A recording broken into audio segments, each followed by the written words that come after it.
Fonction linéaire.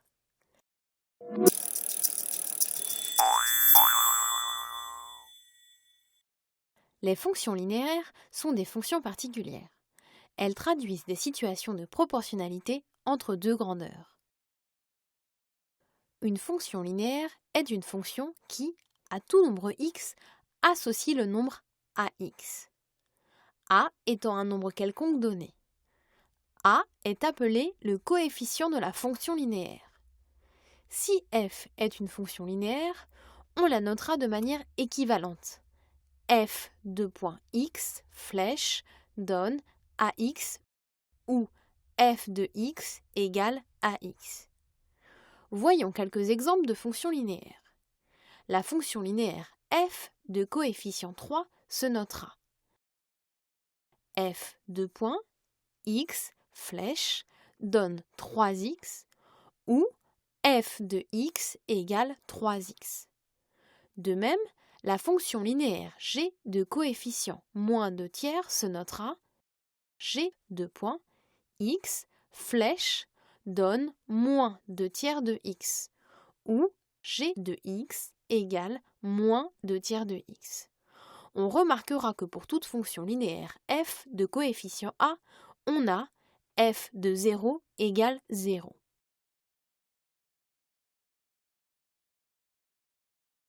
Effectuons à présent quelques calculs sur les fonctions linéaires en déterminant les images et les antécédents de certains nombres. Premier exemple, déterminons l'image de moins 5 et 0 par la fonction de f de x égale 4x.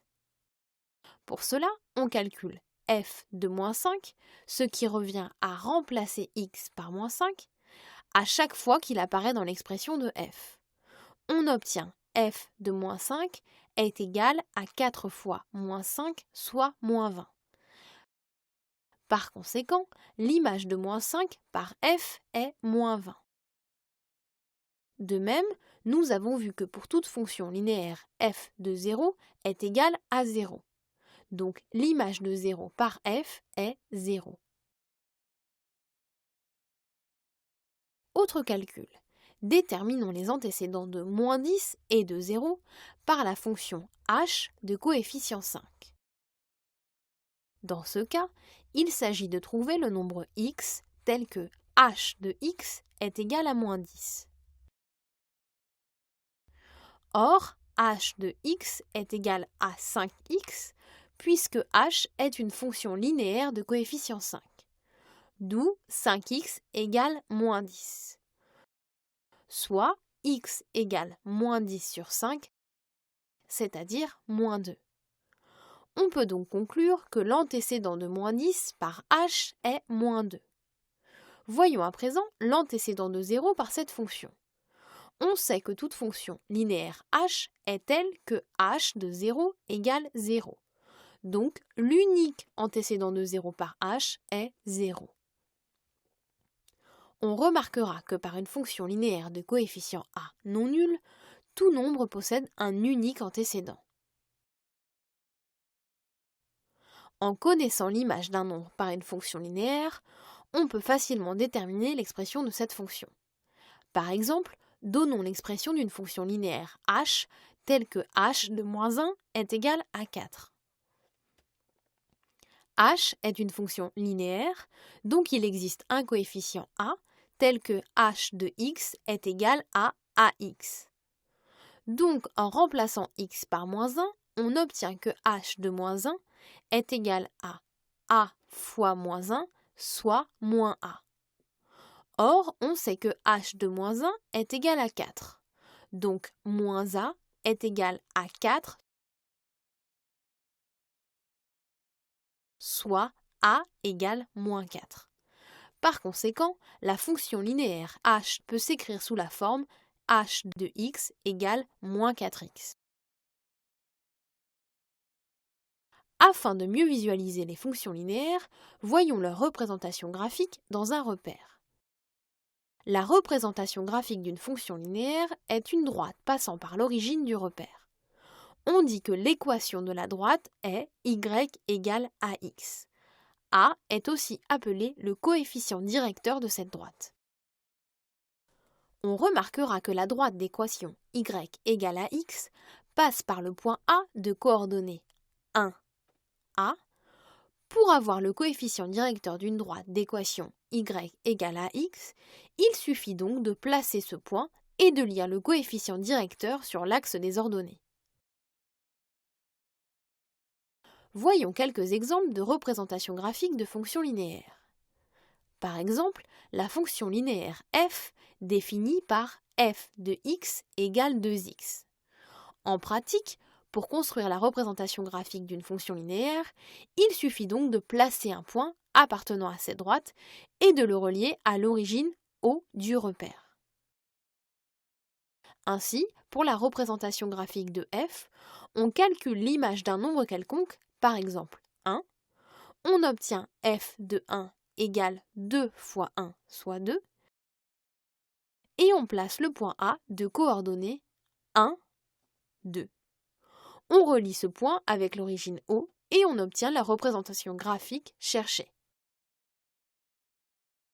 Autre exemple, considérons la fonction linéaire g définie par g de x égale moins x. On calcule l'image de 1, par exemple, on obtient g de 1 égale moins 1. On place le point B de coordonnées 1 et moins 1 et on le relie avec le point O.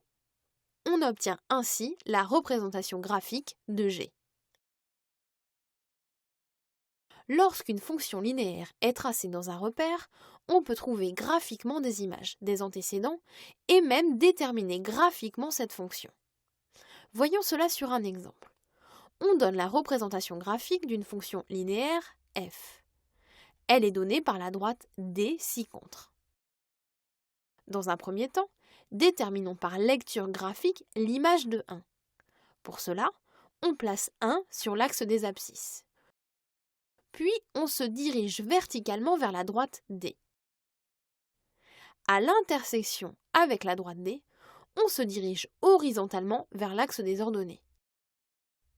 La lecture sur l'axe des ordonnées donne l'image cherchée. Dans notre cas, l'image de 1 par f est moins 2,5.